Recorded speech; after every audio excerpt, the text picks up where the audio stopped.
नमस्कार, आप देख रहे हैं दूरदर्शन किसान कार्यक्रम कृषि दर्शन में आप सभी का स्वागत है। मैं हूं ज्योत्सना टंडन। प्रधानमंत्री श्री नरेंद्र मोदी जी ने कहा है कि चलता नहीं है बल्कि बदला है, बदल रहा है और बदल सकता है। इसी संकल्प और विश्वास के साथ आगे बढ़ें और इसी संकल्प और विश्वास के साथ हम भी आगे बढ़ रहे हैं और हमारा आज का कार्यक्रम समर्पित है महिला किसानों के लिए। अपने आज के कृषि दर्शन कार्यक्रम की आइए शुरुआत करते हैं 3 सेगमेंट्स के साथ, विज्ञान और किसान, कृषि स्टार्टअप और फार्मिंग इंडिया।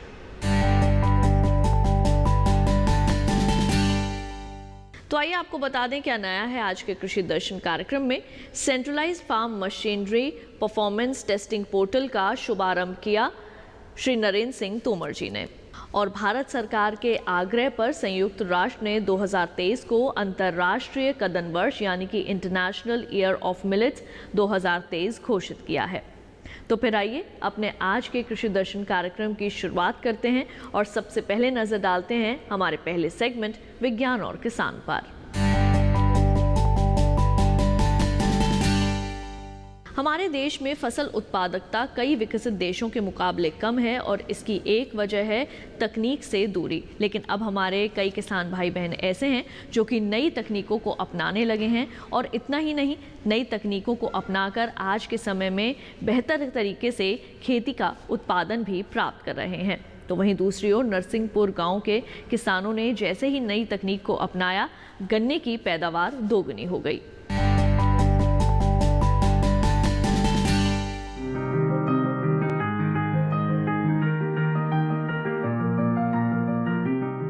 उत्पादकता यानी कम कमाई।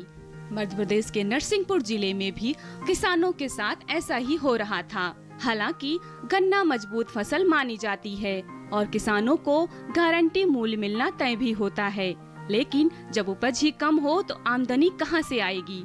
इसी परेशानी को लेकर यहां के किसानों ने कृषि वैज्ञानिकों से संपर्क किया। वैज्ञानिकों का साथ रंग लाया। उसके बाद जिले में जो हुआ वो एक मिसाल बन गया। पहले यहाँ के किसान दूसरी फसलें उगाते थे जिनमें बहुत कम आमदनी होती थी। फिर उन्होंने गन्ना उगाना शुरू किया, लेकिन उपज 35 से 40 टन प्रति हेक्टेयर से ऊपर नहीं बढ़ पाई। ऐसे में यहाँ के किसानों का साथ दिया लखनऊ स्थित गन्ना अनुसंधान संस्थान ने।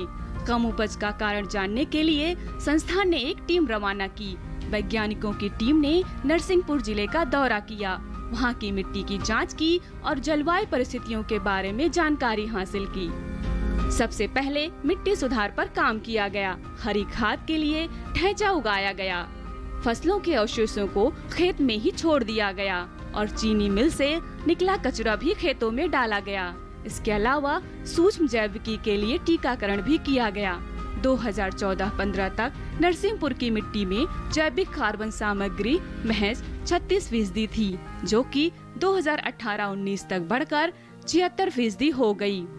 इससे 20% तक नाइट्रोजन की बचत होने लगी। इतना ही नहीं, पानी की बचत के लिए प्री ड्रॉप मोर क्रॉप को अपनाया गया। मोस्ट हॉट एयर ट्रीटमेंट का सहारा लिया गया और बुआई के लिए एकल कली सेट का उपयोग किया गया।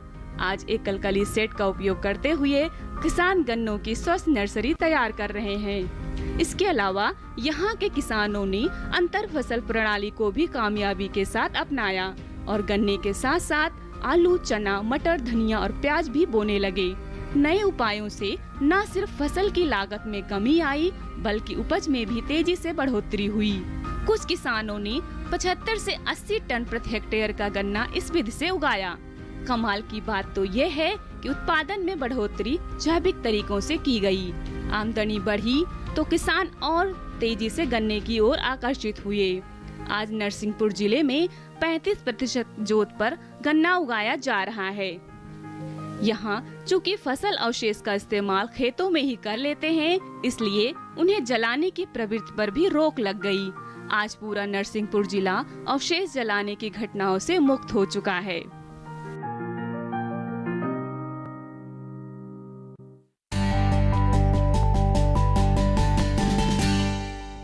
बेहतर मुनाफे के लिए ज़रूरी है नई तकनीक, और इसीलिए हम आपके लिए लेकर आते हैं कृषि कैलेंडर।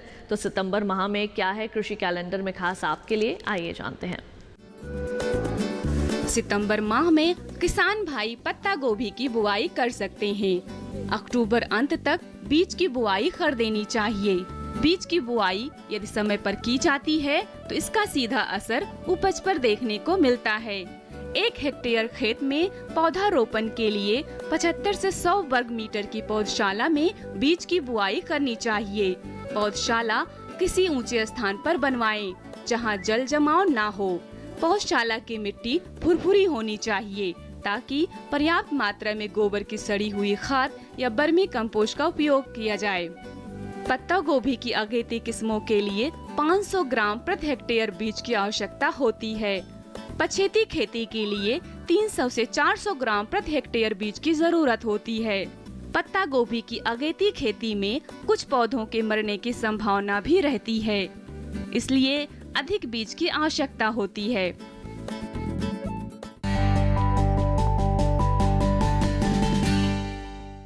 तो अभी आपने कृषि संबंधी तमाम विशेष जानकारियां हासिल करी कृषि कैलेंडर के जरिए। इसी के साथ कार्यक्रम में वक्त हो चला एक छोटे से ब्रेक का। ब्रेक के बाद आपको बताएंगे centralised farm machinery performance testing portal के बारे में। तो बने रहिए हमारे साथ, देखते रहिए दूरदर्शन के साथ। अरे भाई, सुना नहीं क्या? केसीसी ने किसानों का जिंदगी बदल दिया है। देश के छोटे किसान 1,60,000 रुपये तक का कर्ज बिना किसी गारंटी को ले पाएंगे। ब्याज खोरों से भी पीछा छुटा। मैं तो जैविक खेती का पूरा सामान मंगा लिया। केसीसी का भी कोई दबाव नहीं है। ब्याज चुकाने के लिए पूरा 1 साल मिलता है। समय पर भुगतान करने पर केवल 4% के सालाना ब्याज पे लोन मिल गया मुझे। अपना आधार कार्ड, लेटेस्ट फोटो और जमीन के कागजात लेके अप्लाई करो बस। और नामांकन भरने के लिए जेब भी ढीली नहीं करनी पड़ी।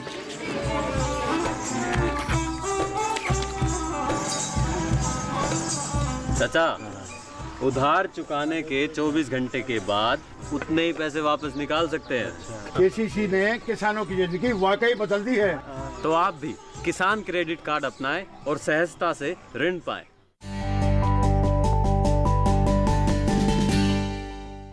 ब्रेक के बाद एक बार फिर आप सभी का स्वागत है कार्यक्रम कृषि दर्शन में। आइए कार्यक्रम में बढ़ते हैं आगे और अब देखते हैं सेगमेंट कृषि स्टार्टअप।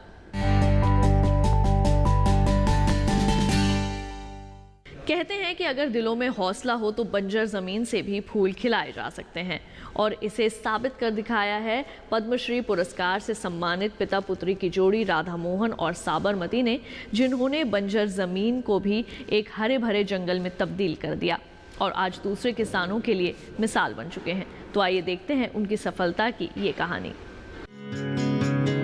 राधा मोहन और साबरमती ओडिशा के नयनगढ़ जिले में बंजर भूमि को हरे भरे जंगल में बदलने की दिशा में उनके कदम को मान्यता मिली है और इन्हें सराहनीय कार्य के लिए भारत सरकार द्वारा 2020 पद्मश्री पुरस्कार से नवाजा गया है। अर्थशास्त्र के सेनावृत्त प्रोफेसर राधा मोहन और उनकी बेटी साबरमती संरक्षण मॉडल के जरिए स्थानीय किसानों की मदद कर रहे हैं। पिता पुत्री ने मिलकर संभव रिसोर्स सेंटर की शुरुआत की, जहां देश भर से आए किसानों की बीज अदला बदली करते हैं और जैविक खेती के बारे में सीखते हैं। संभव विलुप्त होती पुरानी फसलों को जिंदा करने का प्रयास कर रहा है। दोनों ने लगातार मिलकर नारायणगढ़ जिले की लगभग 36 हेक्टेयर भूमि जो बंजर थी, उसे मृदा और जल संरक्षण तकनीक से जीवित किया, जिसे अब लोग फूड फॉरेस्ट के नाम से जानते हैं। इस जंगल में मसालों के 1000 से ज्यादा पेड़ लगाए गए हैं, जबकि 500 प्रकार के धान की खेती हो रही है और 700 प्रकार के पुराने बीजों का संग्रहालय भी है। गांधीवादी पिता बेटी की इस जोड़ी को केवल जैविक तकनीकों का उपयोग करके भूमि के एक अपमानित टुकड़े को एक विशाल खाद्य वन में बदलने का श्रेय दिया जाता है। उन्होंने बताया कि मिट्टी और जल संरक्षण विधियों का उपयोग करके यह उपलब्धि हासिल की गई है।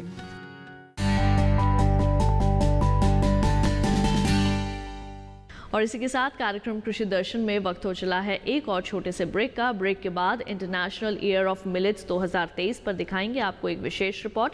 बने रहिए हमारे साथ, देखते रहिए दूरदर्शन के साथ।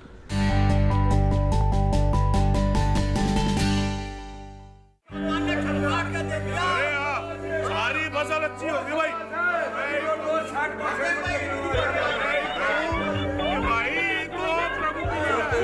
अब एक जरूरी सूचना।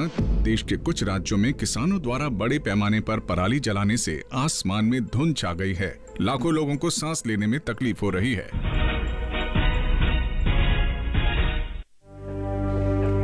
हर साल हम अपने ही घर फूकते हैं और तमाशा बनते हैं। ना, मैं ना मानता। ये काम तो बरसों से होता आ रहा है, अब ऐसा क्या नया आ गया? ये देख लो हमारे रतन काका, पिछले साल की पराली जलाने से जो इनकी खांसी उठी थी, ये अब तक चल रही है। और तो और हमारे सोना उगलने वाली धरती भी बंजर पड़ रही है। बेटा, तुम्हारी बात मान भी ले, पर एक बात बताओ कि पराली को ठिकाने लगाने में भी तो लागत आती है, और ये आग जलाने से ये काम आसानी से हो जाता है। काका ये बात ना रही, हम कह रहे हैं। देखो मेरे पास कुछ मशीनों की तस्वीरें भी हैं, मैं तुम्हें दिखाता हूं। ये देखो, ये है हैप्पी सीडर, ये है मल्चर, ये है जीरो टिल ड्रिल, ये है स्ट्रॉ चॉपर, ये है रिवर्सिबल मोल्ड बोर्ड प्लॉ, और ये है रोटावेटर। ये सारी मशीनें अब 50% अनुदान पे मिल रही है, और तो और कस्टम हायरिंग केंद्र लगाने पर सरकार से 80% का अनुदान भी मिलेगा। और ये संकल्प हमारे प्रधानमंत्री जी का है कि अब पराली कोई न जलाए और आधुनिक मशीनों का इस्तेमाल कर पराली खेत में मिलाएं और मिट्टी की गुणवत्ता को बढ़ाएं।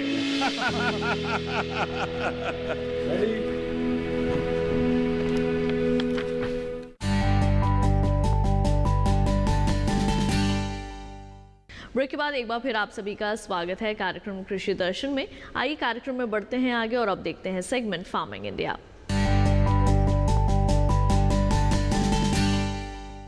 किसान भाइयों बहनों, भारत सरकार के आग्रह पर संयुक्त राष्ट्र ने 2023 को अंतर्राष्ट्रीय कद्दन वर्ष यानी कि इंटरनेशनल ईयर ऑफ मिलेट्स 2023 घोषित किया है। आइए दिखाते हैं इस पर आपको एक विशेष रिपोर्ट। भारतीय कद्दन अनुसंधान संस्थान IIMR है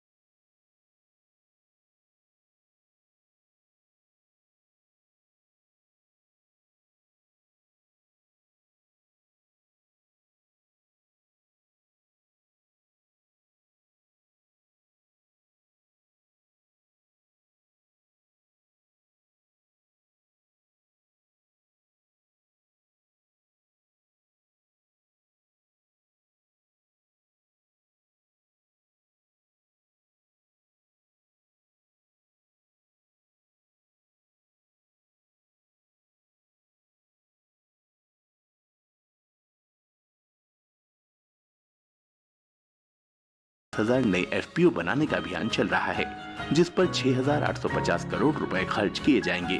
बीते 6 महीने में 1 करोड़ से ज्यादा किसानों को किसान क्रेडिट कार्ड यानी KCC के दायरे में लाया गया है। 2.5 करोड़ किसानों को इस साल में KCC दिलाने का प्रधानमंत्री जी का संकल्प है। इस दिशा में सभी विभाग व एजेंसियां लगातार प्रयास कर रहे हैं। खेती के क्षेत्र में इंफ्रास्ट्रक्चर काफी होने के बावजूद असंतुलन दूर करने के लिए आत्मनिर्भर भारत अभियान के अंतर्गत 1 लाख करोड़ रुपए का एग्री इंफ्रा फंड घोषित कर इसकी शुरुआत भी कर दी है। नए रिफॉर्म्स की दृष्टि से ट्रेड बिल व कॉन्ट्रैक्ट फार्मिंग के बिल लाए गए, जिन्हें संसद ने भी मंजूरी दे दी है। इनसे किसानों के जीवन में बड़ी तब्दीली आने वाली है। कृषि एवं किसान कल्याण, ग्रामीण विकास, पंचायती राज तथा खाद्य प्रसंस्करण उद्योग मंत्री नरेंद्र सिंह तोमर ने कहा कि कद्दन यानी ज्वार, बाजरा, रागी, कंगनी, कुटकी, कोदो, सांवा तथा चेना का मानव जीवन में बहुत महत्व है। ये फसलें पौष्टिक अनाज हैं। आज हम खाद्यान्न में आत्मनिर्भर ही नहीं, अधिशेष हो गए हैं, लेकिन हमें ये भी ध्यान रखना चाहिए कि ये पौष्टिक फसलें उपेक्षित न हों। ये फसलें भी किसानों की आमदनी का स्रोत बने, इनका निर्यात बढ़े, इस पर भी काम किया जा रहा है। आज इन फसलों की प्रोसेसिंग बढ़ी है, नए स्टार्टअप्स को भी सरकार मदद कर रही है।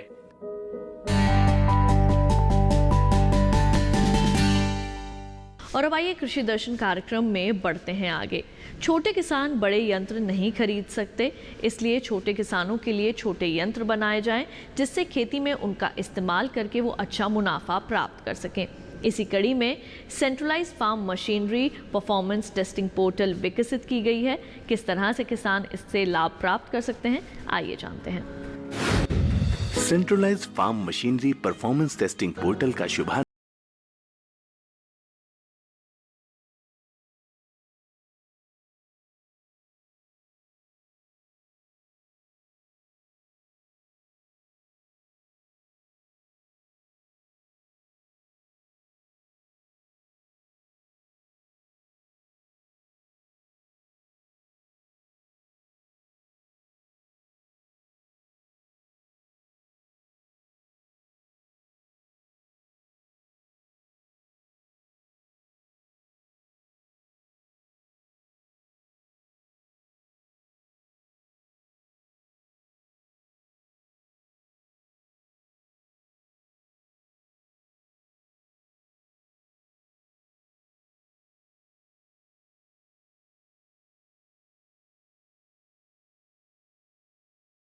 चौधरी तथा सचिव संजय अग्रवाल भी प्रमुख रूप से शामिल हुए।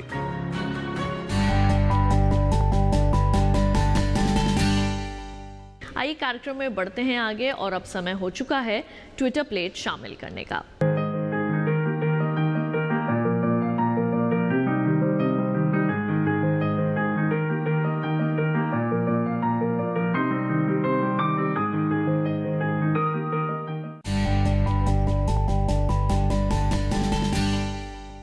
किसान भाइयों बहनों, मौसम पूर्वानुमान किसानों के लिए खेती किसानी और भी आसान बना देता है। तो आइए लेते हैं मौसम की विशेष जानकारी।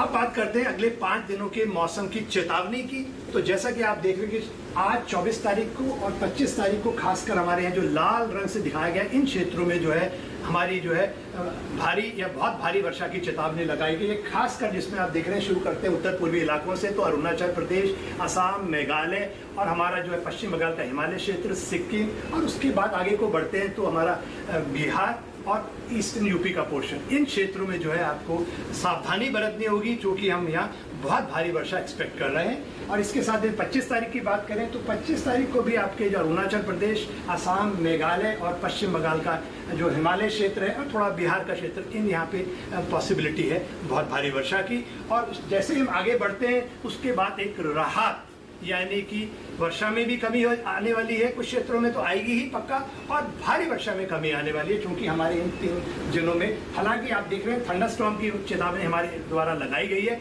मगर बहुत भारी वर्षा या भारी वर्षा की चेतावनी नहीं है।